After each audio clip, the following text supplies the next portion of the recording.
Chapter 41. The werewolf's breath was hot against my forehead, his teeth inches away from the soft spot beneath my chin. No wonder I shifted into fox form, depending on animal instinct to wriggle free before I could be eaten alive. But the wolf was having none of it. He grabbed my newly materialized ruff and shook me so severely my teeth clattered together. And even after I was suitably chastised, the male continued standing stiff-legged atop my crumpled body, while a deep growl rumbled up out of his massively broad chest. Which is about the time I realized this wasn't my sword-wielding opponent. This was Gunnar, turned guardian, while letting our true quarry escape behind his back. I'd always known alpha werewolves were idiots, but I hadn't expected behavior as ass-backwardly overprotective as this.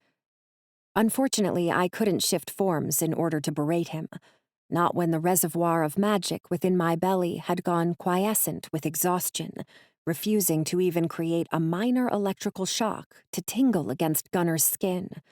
Without Mama's starball to strengthen me, I apparently had far less stamina than I was accustomed to possessing.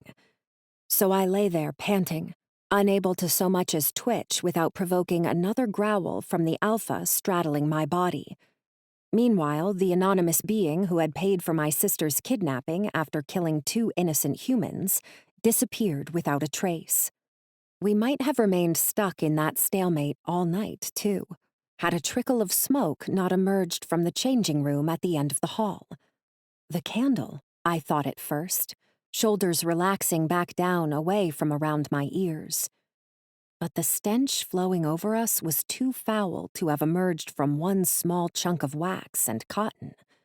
Meanwhile, beneath the smoke, I caught the unmistakable scent of gasoline, suggesting our enemy had left us with a parting gift far more serious than one overturned candlestick. Gunnar must have smelled it too, because his eyes widened, his signature scent of unyielding granite giving way to the more malleable aroma of ozone and dew. Then my captor became my herder. Nudging me erect, then chivying my footsteps, he pushed me down the hall, then out onto the stage proper. And when I veered toward my favorite leather jacket, he hip-bumped me away before literally pushing me out through the unboarded window he'd recently used to enter the building. In the semi-fresh air of the outdoors, my companion finally managed to shift, while I merely dragged my feet a few inches further from the theater that I suspected would soon go up in flames. There was no sign of the conflagration on the exterior just yet, but the building was so very old and built almost entirely out of wood. "There's a fire," Gunnar growled into his cell phone, just as the first brilliant streak of orange rose into the barely lit neighborhood. "The theater. Find a burner phone, then call 911. So it was his pack he'd contacted rather than the fire department. Clever wolf, I mumbled, realizing only after I'd spoken that, of course, I was in vulpine form, so the words came out as a thready whine rather than as understandable human communication. Gunnar didn't look down, but his hand dropped onto my forehead, even as his scent hardened further in reaction to whatever his packmate was relaying over the phone. "The whole apartment?" He paused, listened to something I should have been able to hear in my fox form, but couldn't quite manage to focus upon while my body was melting into the watery slush beneath my feet. "And the eBay account was wiped also." Wait. They were talking about my apartment and Kira's eBay account. Did that mean the last possible trail leading to our serial killer had iced over during the night? Forcing myself erect with an effort, I realized only after raising a hand to my aching head that I was standing on 2 human feet rather than on 4 furry ones.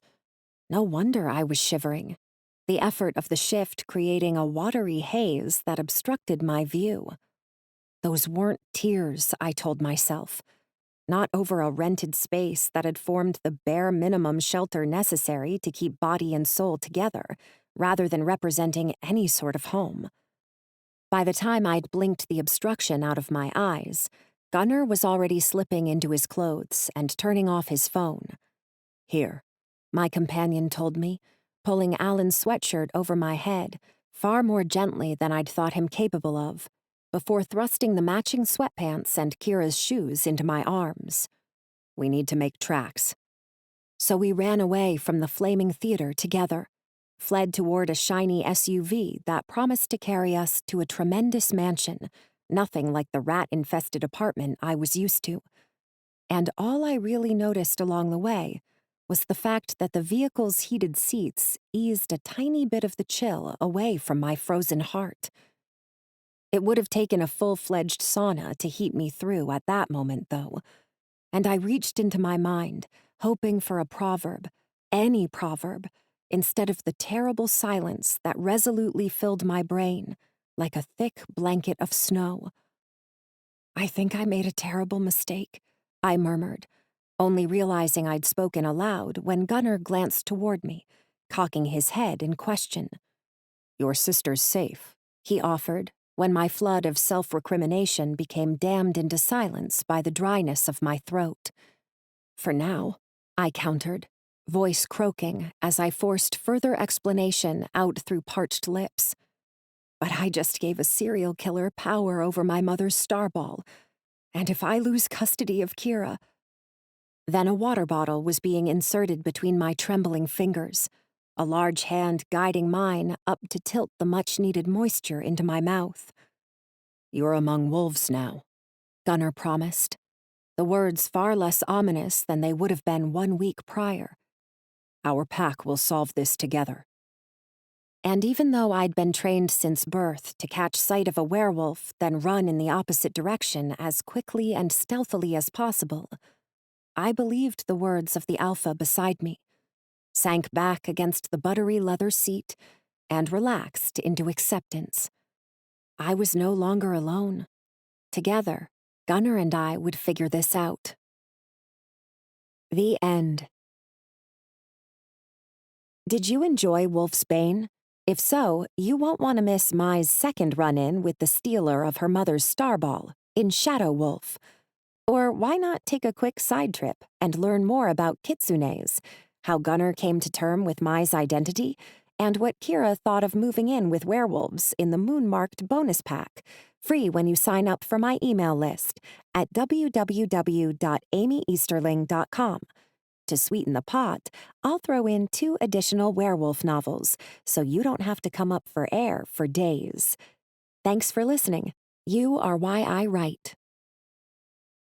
This has been Wolf's Bane, Moonmarked Book 1, written by Amy Easterling, narrated by Piper Goodeve. Copyright 2018 by Amy Easterling. Production copyright 2019 by Amy Easterling.